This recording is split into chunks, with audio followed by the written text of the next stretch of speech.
Bonjour à tous, bienvenue. Il est 11h01 passées. Nous démarrons donc ce webinaire qui est prévu pour durer de 30 à 45 minutes.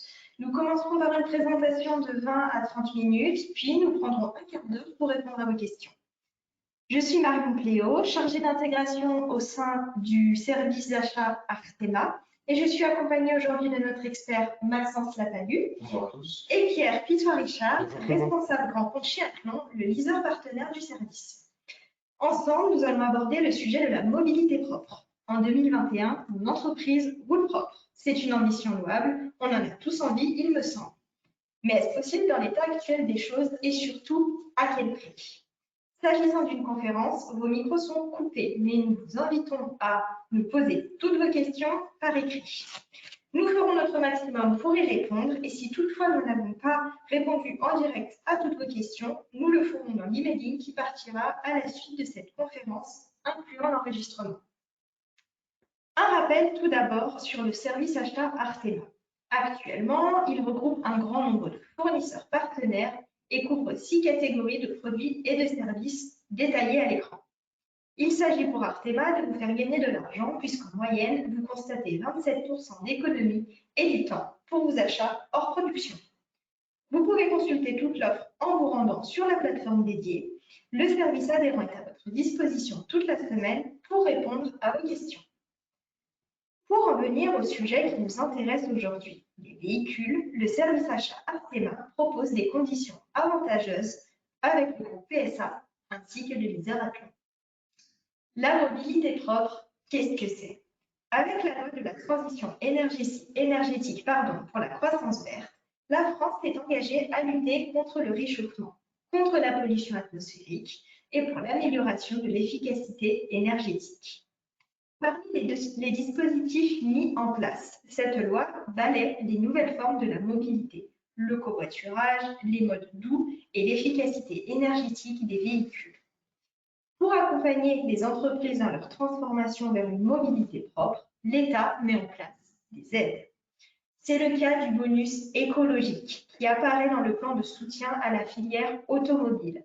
Dans le cadre du plan de relance de l'économie et dans la continuité du plan de soutien à la filière automobile, le dispositif du bonus écologique a été conforté du 1er juillet 2021 au 31 décembre 2021.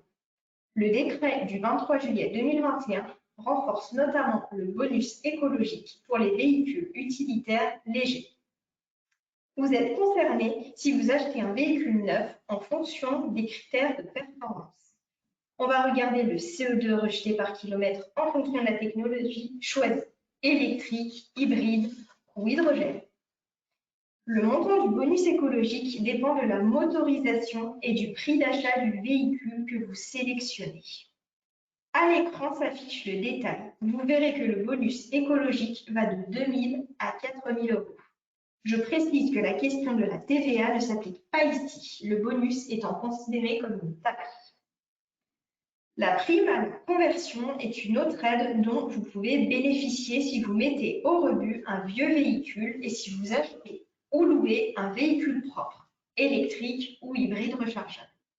Il doit s'agir d'un véhicule immatriculé avant 2011 pour le diesel et avant 2006 pour les véhicules essence. Son montant peut actuellement monter jusqu'à 2 500 € et il est cumulable avec le bonus écologique. Et ce n'est pas tout. Pour vous aider à investir dans les véhicules propres, l'État a prévu d'autres dispositifs. L'exonération de la taxe sur les véhicules de société pour les électriques et les hybrides émettant moins de 50 grammes de CO2 par kilomètre, ou exonération partielle si hybride avec moins de 120 grammes de CO2. L'exonération du certificat d'immatriculation et des plafonds d'amortissement relevés en fonction de la performance de votre nouveau véhicule. Enfin, renseignez-vous localement. Certaines communes proposent des aides, le plus souvent cumulables avec les aides de l'État. Attention, ce que je vous dis est valable jusqu'à la fin de l'année. On va maintenant rentrer dans le détail avec toi, Pierre, et passer en revue l'offre disponible via le service achat et en fonction des technologies. Pas de stress, si vous n'arrivez pas à prendre de notes, tout ce que nous disons là, et plus encore, se trouve dans le guide de la mobilité propre que vous pourrez télécharger dans l'email qui suivra dans quelques jours. Alors, Pierre, est-ce que tu peux nous faire un état des lieux des technologies actuelles, s'il te plaît? Bien sûr, donc on va faire un état des lieux des technologies actuelles. Effectivement, on peut parfois s'y perdre avec tous les changements actuels sur le secteur automobile. On va retrouver donc deux motorisations que vous connaissez déjà, donc le diesel et l'essence, les motorisations thermiques. Les diesel pour les gros rouleurs. Ce qu'on appelle gros rouleurs, c'est plutôt entre 35 et 40 000 km par an. Sur ce type de loi de roulage, on n'a pas de meilleure alternative à l'heure actuelle que le diesel. C'est pourquoi les constructeurs continuent à développer le diesel malgré qu'il soit tant décrié. On a l'ajout de l'AdBlue, on a des recherches qui se font encore pour ce type de conducteur. Sur l'essence, on sera plutôt entre 20 et 30 000 km. La force de l'essence face au diesel reste dans le fait que d'ici 2024, sur Paris, les diesels, par exemple, ne seront plus acceptés. On pourra cependant rentrer avec un essence car on sera en vignette critère 1 ou 2. On passe ensuite sur l'hybride. L'hybride, qu'est-ce que c'est? C'est un moteur thermique et un moteur électrique. On a trois types d'hybridation. On a tout d'abord le micro-hybride, qui est vraiment là un moteur thermique avec l'ajout d'une petite batterie électrique servant uniquement d'aide au démarrage, entre 0 et 5 km/h. Il n'y a aucune perception pour le conducteur, c'est simplement dans le but de réduire le taux de CO2 et de contourner les taxes sur les véhicules. On vient ensuite sur l'hybride classique, si on peut dire ainsi. Donc un moteur thermique, comme je vous disais, un moteur électrique. Le moteur électrique peut supporter jusqu'à 80 km/h. Au-delà, le moteur thermique prend le relais. Et le moteur électrique se recharge sur les phases de décélération, au freinage. Donc voilà, on va avoir par contre sur l'autoroute une surconsommation. Pourquoi? Parce que le moteur thermique va être le seul à faire avancer le véhicule et va donc supporter donc, le poids du véhicule, mais aussi le poids des batteries, qui est assez conséquent. On termine par le plug-in hybride. Donc là, c'est pareil, un moteur thermique, un moteur électrique, sur lequel qu'on va pouvoir recharger sur une borne. Donc là, très important, il va falloir qu'il y ait un apport d'électricité, soit au domicile du collaborateur, soit au bureau. L'intérêt réel du plug-in est justement de recharger son véhicule pour pouvoir faire, par exemple, le trajet domicile-bureau ou bureau-domicile en tout électrique et réduire considérablement sa consommation. En effet, on voit que sur ces types de véhicules, on a un taux de CO2 très faible et une consommation très faible annoncée par le constructeur. Pour tenir ces consommations, il faut bien évidemment recharger son véhicule. Si on ne recharge pas son véhicule et qu'on roule comme cela, la consommation va être élevée, pour les raisons que je vous ai expliquées auparavant. On termine sur ces motorisations sur le 100% électrique. Donc là, comme son nom l'indique, il n'y a pas de moteur thermique, mais vraiment que de l'électrique. Il y a une vraie avancée qui a été faite sur ce secteur, sur cette technologie, avec désormais des batteries qui sont capables d'avoir 500 voire 600 km d'autonomie. Attention, c'est à prendre avec des pincettes. Quand je vous dis 500, 600 km d'autonomie, lorsqu'on va être sur autoroute, on va être à une vitesse plus élevée. L'autonomie va forcément diminuer. C'est donc optimal pour une utilisation en ville. On a un agrément de conduite. On n'a pas de consommation de carburant du coup. Et on peut rentrer vraiment dans toutes les villes. Par exemple, je prends l'exemple de Lyon où on a une voie qui est faite spécialement pour le covoiturage et les véhicules vignette critère 0, donc l'électrique. Vous allez avoir une voie qui vous est réservée, donc c'est assez bien. En revanche, on ne sait pas encore le gérer correctement dans le sens où on n'a pas assez de bornes de recharge sur l'autoroute, par exemple, et dans le sens où ça bloque vos collaborateurs pour recharger les véhicules. Bon, après, on a sur Tesla, par exemple, la possibilité de reprendre 80% de l'autonomie de la batterie en 30 minutes grâce au supercharge. Donc pour l'instant, ce n'est pas encore optimal pour des kilométrages élevés. Très bien, merci Pierre. Et du coup, si je peux te le demander comme ça, quelle est ta recommandation pour les véhicules particuliers? Alors ma recommandation, elle se fait aussi, les constructeurs ont eu la même réflexion. On voit que sur les citadines, les constructeurs ont développé les moteurs électriques. Donc, comme je vous le disais, c'est des moteurs qui sont faits pour rouler en ville, pour avoir vraiment tout le bénéfice de cette motorisation. Donc généralement, on y est en citadine pour faire des courts trajets et vraiment rouler en électrique et ne pas être bloqué par cette autonomie qui va être changeante en fonction de si on roule sur l'autoroute, si on roule en ville. Et vraiment, si on roule en ville, on va avoir une autonomie qui va être élevée et on va avoir vraiment tout le bénéfice. Sur les hybrides, là, on part plutôt, enfin, les constructeurs sont plutôt partis sur l'hybride classique. Pourquoi? Ça permet de rentrer en ville aisément, donc, comme je vous le disais, 2024, plus de diesel. Donc là, on peut rentrer aisément en ville, mais on peut aussi sortir et aller en extra-urbain parce qu'on a le moteur thermique qui est là. On n'a pas le stress de se dire est-ce que mon autonomie va être bonne ou autre. Donc on a vraiment le champ plus large et on est vraiment l'esprit plus libre. Ensuite, pour les SUV, qui est un marché qui a vraiment le vent en poupe en ce moment, on va plus être sur des hybrides rechargeables. Pourquoi? Ces véhicules sont des véhicules généralement assez lourds, qui ont une prise de vent assez élevée. Donc ces deux facteurs entraînent donc une surconsommation et un taux de CO2 plus élevé. Là, on met en place l'hybride rechargeable. Pourquoi? Comme je vous l'ai dit, le but étant de brancher ces véhicules et de rouler en électrique. Donc, on va diminuer forcément sa consommation si on circule en électrique et qu'on respecte bien le fait de brancher son véhicule, et on va diminuer son taux de CO2. Donc, on va pouvoir éviter toutes les taxes sur un marché qui est, comme je vous le disais, à le vent en poupe et qui propose de beaux véhicules. Donc, c'est tout l'intérêt de l'hybride rechargeable.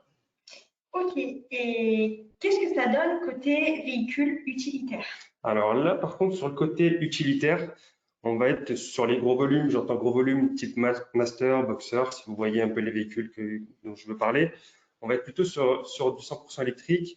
Comme je vous le disais, le diesel va être interdit en ville prochainement. Cette technologie va donc permettre sur les livreurs qui vont souvent dans le milieu urbain de pouvoir circuler librement et de faire leur livraison tranquillement. Sur les petits volumes, on reste également sur de l'électrique. On le voit notamment sur des véhicules type, je vais citer une entreprise La Poste, qui utilise ces véhicules pour faire leur tournée. Donc, ils ont assez d'autonomie pour faire leur tournée. Ils rechargent leur véhicule et ils roulent en 100% électrique. Donc, aucune consommation, gain sur le carburant et sur les taxes. Autre alternative à l'électrique qui n'est pas encore développée à 100% et qui n'est pas très connue, dont on parle très peu, c'est vraiment l'hydrogène. Donc là, je vous en parle rapidement parce que il faut le savoir, mais ce n'est pas encore assez développé pour être commercialisé et élargir vraiment la gamme. Merci beaucoup Pierre. Il nous reste alors un point à aborder et non des moindres sur le financement. Achat, location, les avis sont souvent assez tranchés en faveur de l'une ou de l'autre solution. Maxence, je vais me tourner vers toi. Quels sont d'après toi les avantages et les inconvénients de chacune? Encore une fois, bonjour à tous et merci Marion pour l'invitation. Alors, dans un premier temps, qu'est-ce que c'est que l'achat? L'achat, c'est une entreprise qui acquiert un véhicule en fonds propres, soit en le finançant avec sa propre trésorerie, soit en faisant appel à sa banque. Quels sont les avantages? D'une part, ça renforce l'actif de l'entreprise. Ensuite, l'entreprise qui achète un véhicule a la liberté de le revendre quand elle le souhaite. Il n'y a aucune pression par rapport à ça. D'autre part, quels sont les points négatifs? Le premier, c'est que ça impacte fortement la trésorerie de l'entreprise qui achète des véhicules. Deuxièmement, la budgétisation est assez difficile, tant en termes de revente que d'entretien. Il y a bien évidemment la garantie constructeur, mais au-delà de cette garantie, il peut se passer plein d'imprévus sur les véhicules, les boîtes de moteurs, les moteurs et des choses comme ça, qui seront donc à la charge de l'entreprise. Il y a un risque également sur la revente. C'est très difficile, ce n'est pas leur cœur de métier, les entreprises ne savent pas dans 2, 3, 4 ans combien les véhicules seront revendus sur le marché de l'occasion. Et enfin, la gestion est beaucoup plus lourde car ça multiplie les fournisseurs. Si on passe maintenant sur la location avec option d'achat, crédit bail, qu'est-ce que c'est? C'est une société financière qui met à disposition un véhicule pour une durée déterminée et un montant mensuel fixe. À la fin de la période de location, le client a la possibilité de racheter le véhicule pour un montant fixé en début de contrat. Quels en sont les avantages? Comme je le disais, le prix d'achat est fixé dès le début du contrat et ça, l'entreprise peut vraiment se projeter. Et du coup, le véhicule est financé tout au long de la période de location. En revanche, les points négatifs, ce sont le premier, qui est alors non pas un dépôt de garantie qui est demandé aux entreprises, mais souvent un premier loyer majoré qui est demandé aux entreprises pour déclencher les contrats. Et le deuxième point est de plusieurs fournisseurs. Par exemple, si vous passez en location avec option d'achat, vous êtes obligé, si vous voulez plusieurs marques dans votre flotte, d'aller voir les différents concessionnaires qui représentent les différentes marques. Et enfin, si on passe sur la location longue durée, caisse, elle consiste en fait pour une entreprise à louer un véhicule sur une période avec un kilométrage fixe à l'avance en contrepartie d'un loyer mensuel. Il faut plutôt associer la location longue durée à un service plutôt qu'à un financement. Quels en sont les avantages? Le contrat, dans un premier temps, est flexible, c'est-à-dire que vous partez sur une durée fixe ou un kilométrage. Mais bien entendu, c'est possible de modifier ces derniers, donc de rallonger les contrats ou de mettre plus de kilomètres. Et ça, à n'importe quel moment du contrat. En location longue durée, il y a également l'immobilisation pour l'entreprise. Tout passe en charge. La gestion est beaucoup plus aisée parce que généralement, vous avez un seul interlocuteur pour gérer l'ensemble de vos marques sur votre parc et également l'ensemble des prestations type l'entretien, les pneumatiques, les choses comme ça. Et enfin, le dernier avantage, c'est qu'il n'y a pas de risque lié à la revente par rapport à l'entreprise. C'est le loueur qui achète le véhicule et c'est le loueur qui prend donc le risque par rapport à cette revente. Les deux points moins agréables, cependant, ce sont le premier qui est le suivi des kilomètres. Bien qu'on puisse suivre les kilomètres et bien entendu modifier les contrats, il faut avoir un œil dessus pour pas qu'il y ait de mauvaises surprises à la fin. Et enfin, le suivi des restitutions, c'est-à-dire par rapport aux frais de remise en état. Ça implique une très bonne communication par rapport à vos conducteurs pour justement qu'il n'y ait pas de mauvaises surprises, encore une fois, car c'est un petit peu la bête noire en location longue durée. Ok, voilà. Nous avons fait le tour des sujets que nous voulions aborder avec vous tous aujourd'hui. Est-ce que vous avez des questions? Donc, c'est le moment de les inscrire et nous pourrons les voir à l'écran. En tout cas, merci pour ces échanges très intéressants. Merci beaucoup. Nous espérons que ces informations vous aideront à avancer dans votre réflexion. Je remercie notamment quand même Maxence et Pierre pour leur éclairage très précieux. Je précise qu'Athlon n'est pas spécialisé dans la mobilité propre. Vous pouvez tout à fait louer par leur intermédiaire vos véhicules thermiques. Mais il est tout de même précieux pour nous de pouvoir en fait vous faire profiter d'une expertise, vous qui suivez évidemment de près l'actualité du secteur automobile. Merci à vous tous pour votre participation. Nous restons à votre écoute au service adhérent pour toutes vos questions. À l'écran s'affiche le numéro et l'adresse email avec lesquels nous joindre toute la semaine, ainsi que l'URL de la plateforme où vous retrouverez l'ensemble des partenaires des services achats Artema. Bonne semaine à tous et à bientôt. Bonne semaine, merci beaucoup. Merci, au revoir. Au revoir.